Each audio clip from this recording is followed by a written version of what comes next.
What's going on, everybody? Welcome back to my channel once again. So today we're going to be taking a look at the Elegoo Neptune 4 Pro. And in previous videos I've looked at the Neptune 3, the Neptune 3 Pro, the Neptune 3 Max.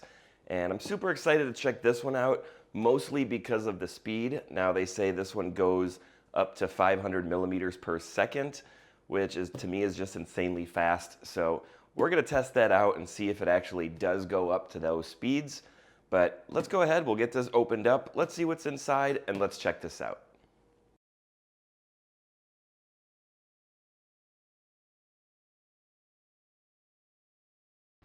All right, so here is everything taken out of the box, which, as you saw, was nicely packaged. So here are the two main pieces that you're going to need to put together. Then you have the filament holder, these 4 fans to help cool it, the screen, all the tools you're going to need, this tiny little roll of filament, which they keep sending this for whatever reason. To me, this is useless, but they send it anyways, just in case you're doing a small test piece. It does come with the 8 gig USB, and they actually threw in a little giveaway bonus, which is the little TF micro SD card. You do have the spatula, the power cords, cable ties if you're going to need them, and that's about it. So I'm going to go ahead, let's get this put together, and let's check this out. So all of the Neptunes that I've tried out are pretty much the same in terms of putting them together. Their manual is pretty straightforward. These are very, very simple to put together. There's really only like 4 steps or so. I think this one has an additional one just because of the fans, which you can see here, which is this. So this shouldn't take long at all. I'm hoping probably only about 15 minutes. So let's jump right in. Let's do that. Let's get this set up. So step 1 is just to use these HM5 by 45 screws. And I always find it easiest to just move the bed to the back or to the side of the table so you can get underneath to screw these in.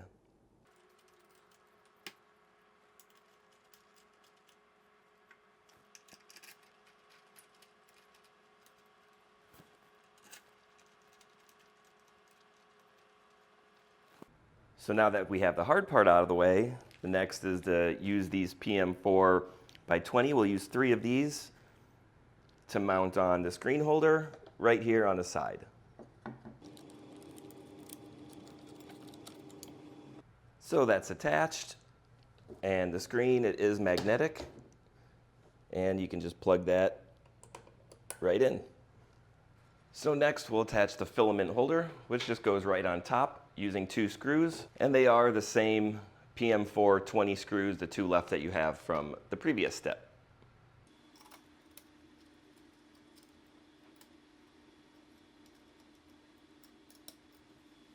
And then the holder just attaches as well.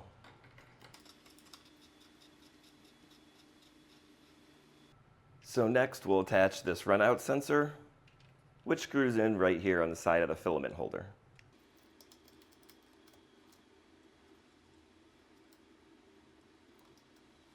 So next I'll attach all these cables.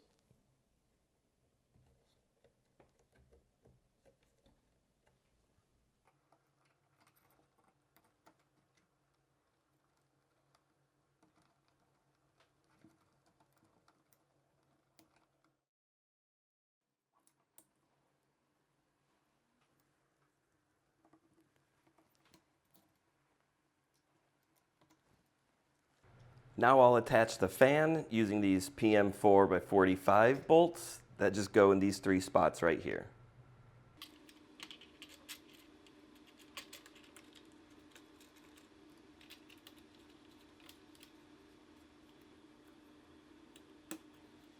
The last step is to just use this R-shaped buckle and attach it right here onto the top.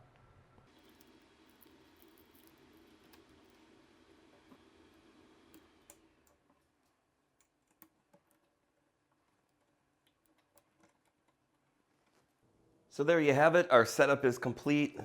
I only needed to use these 3 Allen keys. That was it.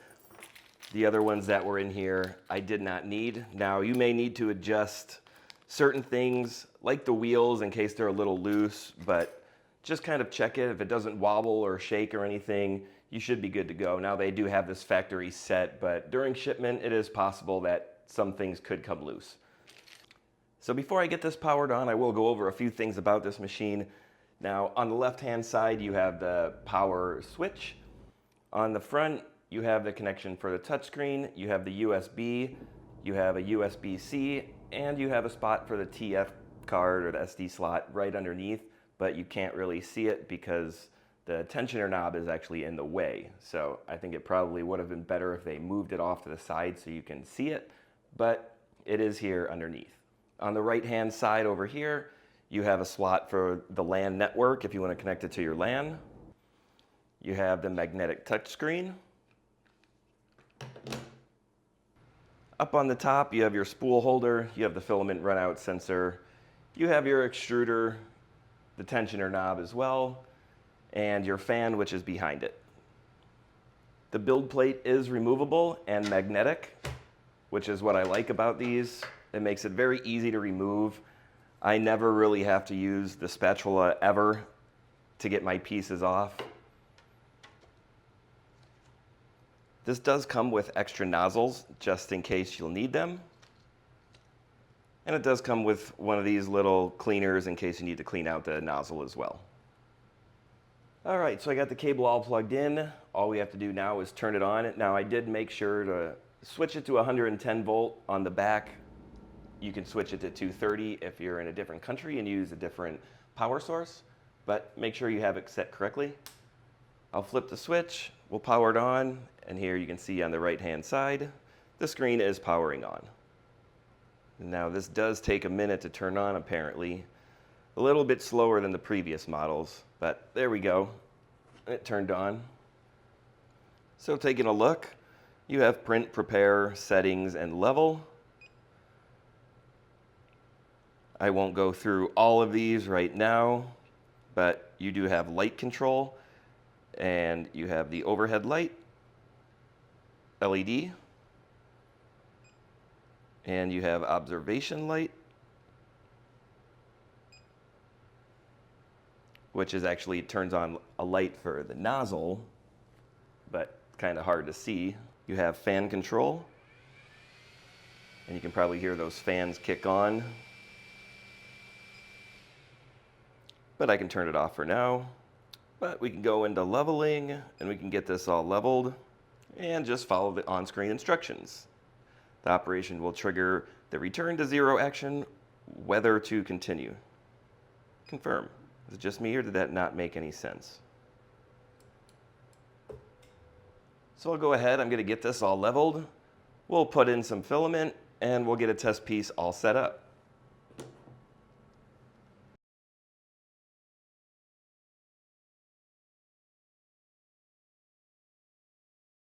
So now that the auto leveling has finished, I can just place a piece of paper over and just move this down a little bit just to compensate.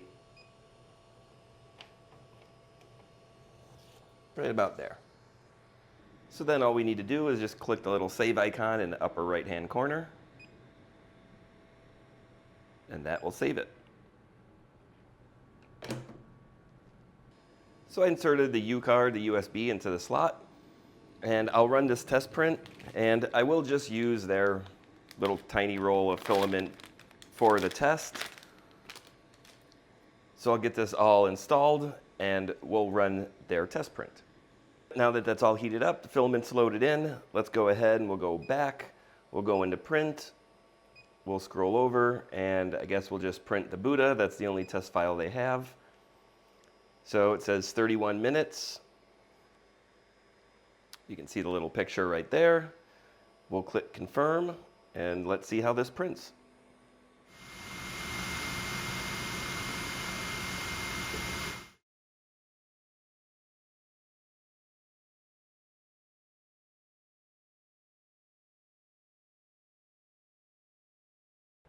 All right, so this Buddha has finished, and as you can see right here, it took about 38 minutes. Let's pull it off, let's take a look at it. And that popped right off.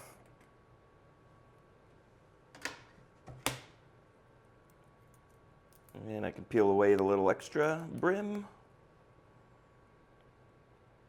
Taking a look, I think that looked pretty good. I think it came out pretty much exactly how all my other ones have done that I've tested on these other machines. And as you saw when this was running, it did jump up to around 250.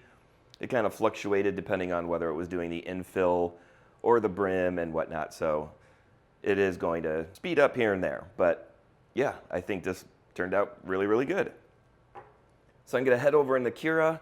I'm going to print out something different, set something else up, and we're actually going to push this to the limit and set it at 500 millimeters per second, run this test print, and we'll see how this turns out. All right, so here we are over in Cura, and I did install the one that came on the USB drive, and it has Elegoo Neptune 4 Pro, so I clicked on that. I inserted this model that I found on Thingiverse. It's just like a makeup brush holder that I might just give to my daughter, or you can probably use it for paint brushes or whatever else you want to use it for. But over on here, the default is set to 250 millimeters per second, which is what they recommend, but they say this goes up to 500, so I'm going to try that out, and we're going to push the speed up to 500 because I just want to see what's going to happen. The thickness, everything else I'm going to leave the same. It looks like I might need some supports underneath. I'm not quite sure, but I'm just going to go ahead. I'm going to leave them on. I set the angle to 75, so it's minimal. Let's go ahead and click Slice. Build plate adhesion, I just left at none. I don't think I'll need it, considering there's a whole bottom part. That's a lot. So let's click Slice. And hopefully this only takes a minute. All right, so that has completed, and it shows right here that it's going to take 5 hours and 8 minutes, approximately, give or take. But let's go ahead and let's click on Preview. We'll let this process. And here we can see how it's going to print. And there are minimal supports that you can see here. So for something this size, I think 5 hours and 8 minutes is actually really good. And I will show you what it will look like if I bumped it down to what the normal speed is, which is right around 60 for most printers. But let's go ahead. I'll get this saved onto the USB. Save to removable drive. And I'll click yes. So if you're wanting to see what this will look like, I'm going to switch this back to what it normally would print at for most machines. Even the Neptune 3 Pro. I'll leave everything else the same. Let's click Slice. So based at 60 millimeters per second, this would take normally about 8 hours. And at 500 millimeters per second that I'm going to run it at, it's going to take 5 hours. So it's about a 3-hour difference. So to me, I think that's pretty good.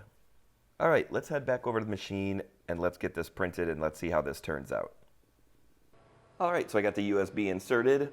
I am heating this up right now, and since there is definitely not enough filament left on that, I'm going to be using the LA Blue, and we're going to try this out. This way, at least you should be able to see it a little bit better. But once it's heated up, we'll get this installed, and we'll see how this turns out. All right, so I have the filament all loaded in. We're all set to go. This is heated up. Let's go back. Let's go into print.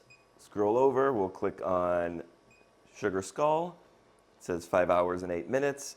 We'll go ahead and click confirm, and we'll find out how this is going to turn out at 500 millimeters per second.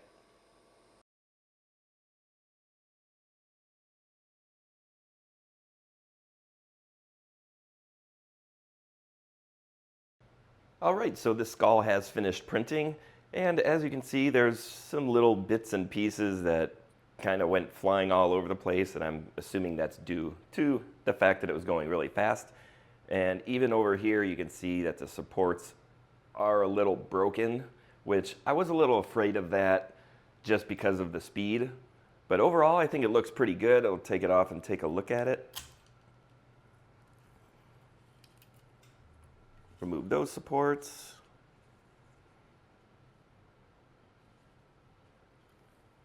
I think overall it did a really good job, especially going at 500 millimeters per second. Now, it wasn't going at 500 millimeters per second the entire time. As you saw, it kind of bounced up and down depending on whether it was doing the rim around it or the infill. It kind of sped up and sped down a little bit. But I think it worked out great. Now, I don't think I would actually always keep it at 500 millimeters per second. I might actually just set it to 250, which is their default in Cura. So I'll probably leave it at that for the time being until I test out more fully. But for overall, I think this actually does work really well at those high speeds. So I'll just clean up the bed a little bit, knock off these supports. And just like that, we're all ready to print again. So I'll do a little recap and go over a few things about this machine. Some things are really good and some things I think could be a little bit better. So I'll go over some things that I really like about this machine first.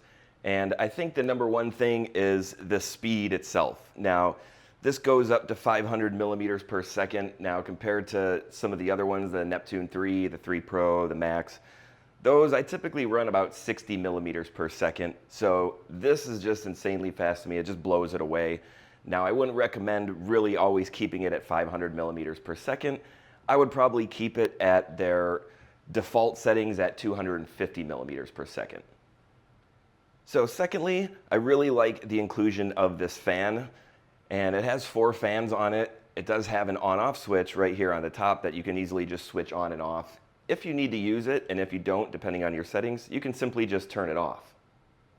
This does run on the Clipper firmware compared to the Marlin like the previous models, which allows it to print up to the 500 millimeters per second.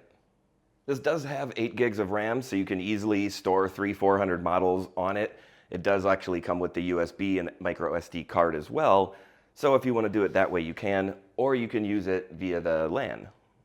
It does have the dual gear direct drive extruder and a 300 high temp nozzle compared to typically they're about 260 degrees Celsius, so this one actually heats up hotter, which allows you to print PLA, PETG, ABS, TPU, and other high temp filaments, kind of like nylon or things like that. I really like that it has the segmented heat bed, so if you're heating up, let's say this, and you're slicing this up, it's only going to heat up to the 120 millimeter mark compared to the whole 225, which is really nice. So if you find out that your model is bigger and it takes up more area, it will heat up the full bed, allowing it to go to that 150 watt power. I think this came very nicely packaged. It was fairly simple to set up, as you saw at the beginning. I think the only difference between setting up these and the Neptune 3s and Pros was the fan. Everything else was more or less virtually the same, and it doesn't take long at all. It probably took me about 15 minutes. I also like that it has the LED bar underneath, just like in the Neptune 3 Pro, and it actually has an additional LED underneath the extruder as well. So now I'll go over a few things that I think could be a little bit better about this machine. And the one thing, I think the biggest thing to me is the placement of the SD card. Now it's right underneath the tensioner knob, and you can't even see that it's here unless you actually lift up the machine or crouch down to actually look underneath, but it's down there. Secondly, I think this takes a little bit longer to boot up compared to the previous models. Now it's not horrible. It's, I don't know, maybe 10 seconds longer, but to me it does take a minute to heat up, or to boot up for that matter. As you can see, this is live, not sped up, real time, so you can see how long this is actually taking. And we'll just let this go for a minute so you can see for yourself how long this actually takes to turn on.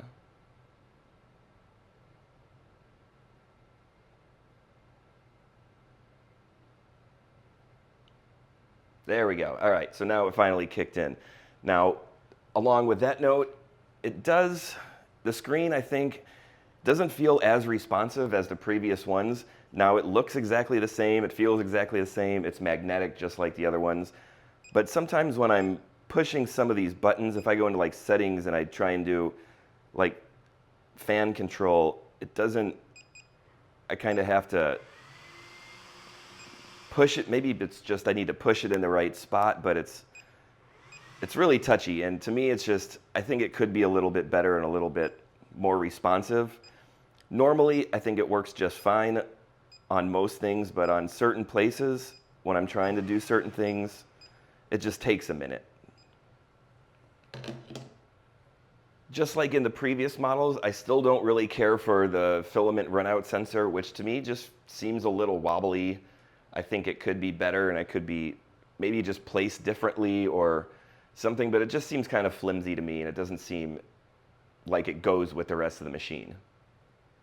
I think the only other thing that I kind of dislike about this is it's definitely not as quiet as the previous models, but that is due to the fan. So when I had this running at 500 millimeters per second, the fan was on pretty much the entire time, and it does get fairly loud.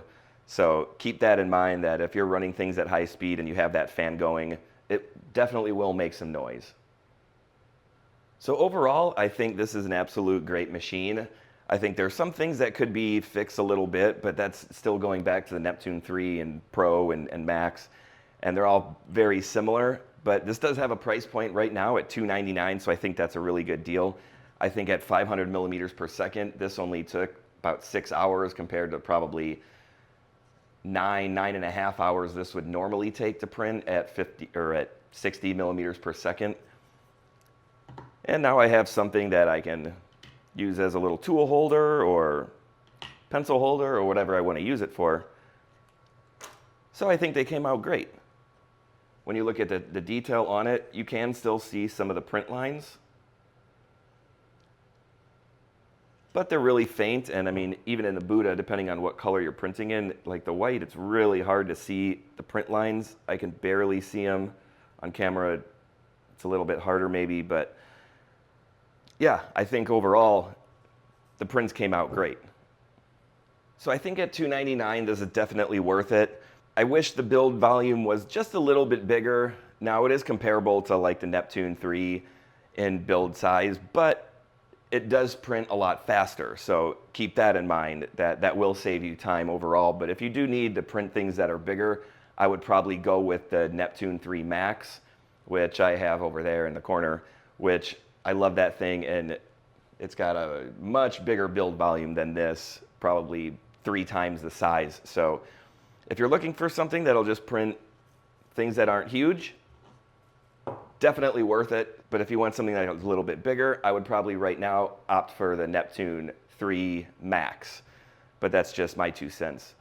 Now I'm sure they'll probably have a bigger version of this that does print at the same speeds. So I'll be keeping an eye out for that. But yeah, that's going to be it for this video. If you guys liked it, give it a thumbs up. Hit that subscribe button down below. Ring the bell, get notified of all the new videos that come out. And as always, thanks for watching, and I will see you in the next one.